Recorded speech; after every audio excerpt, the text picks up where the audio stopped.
Hello all, very good morning. In this class, I would like to continue with the assessment of skills and assessment of attitude. Coming to the assessment of skills, we have firstly observational checklist. Coming to this observational checklist, so it is a very simple instrument. So you guys have attended the class teachings, you have attended the seminars. So during your seminars, the teacher is given a form of checklist. So what the teacher will do, depending upon the values, depending upon the points that were listed down in the checklist, we will keep the tick mark. So how is your presentation? How is your appearance? How is the class coordination? How is your time management? Whether it is accordingly or not, whether you have met the criteria of definition or not, whether you have met the criteria of purposes or not, whether your teaching is correct or not, how is your language, what is the way of your attitude while you're teaching, everything will come under those teaching evaluation forms.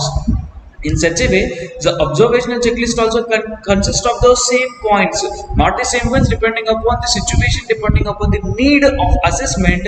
We are keeping set of checklist, set of points that were involved in the checklist, and we will go accordingly. So here, a checklist, it is a very simple instrument.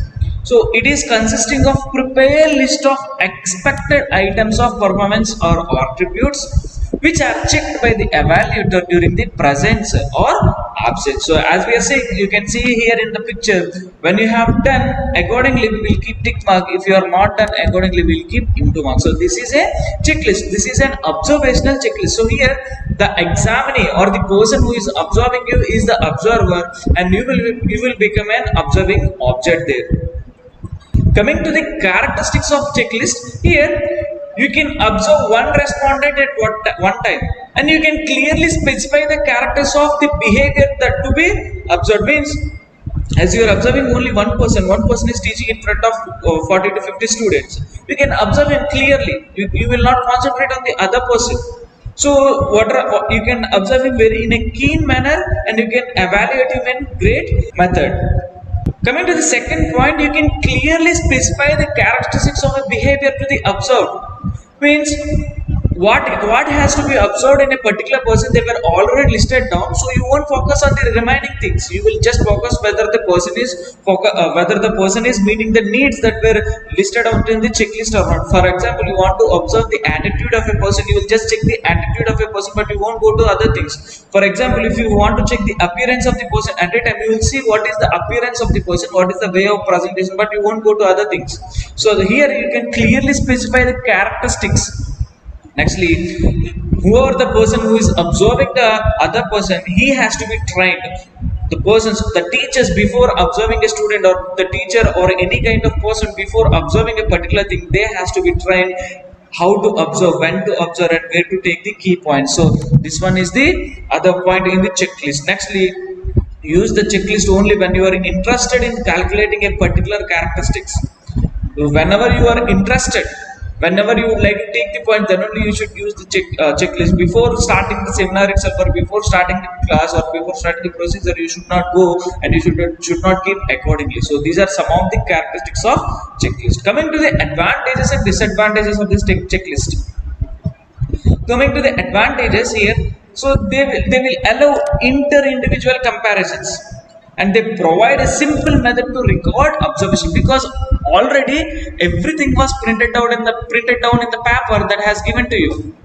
What you need to do, you need to just tick mark them, you need to evaluate them whether the person has met or not. So if he is meeting, you will keep an tick mark. If he is not meeting, you will keep an into mark, so the person will lose the marks. Actually, they are adaptable to subject matter areas. Means you can just clearly prepare a checklist based on the subject, but not going to the outer aspect of the subject.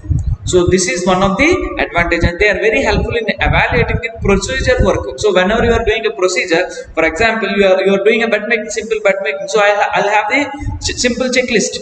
So what is your appearance, first of all? What is your approach to the patient? How you have managed the patient? How you have convinced the patient to change the bed sheet?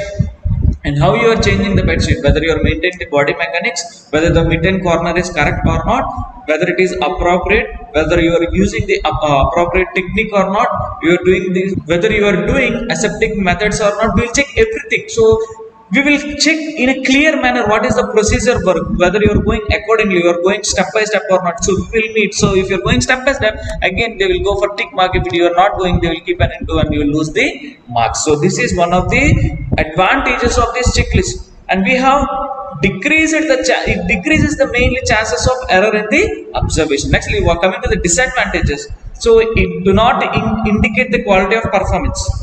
We might miss it. So if a person who is doing average, if you are convinced with him, you will keep tick mark, and the person who has done a above average, for them also will keep tick mark. So the quality of the performance is not known here. Actually, only limited components can be evaluated. So we'll prepare a checklist. So according to the checklist only we'll go. If you miss something, we cannot bring. If you add something also, we cannot bring into the evaluation part. Actually, it has limited use in qualitative observation. So quantitatively we can see whether the quantity has come or not, but qualitatively we cannot see here. And checklists are very not easy to prepare. Checklists are not easy to prepare. So these are some of the advantages and disadvantages of observational checklist.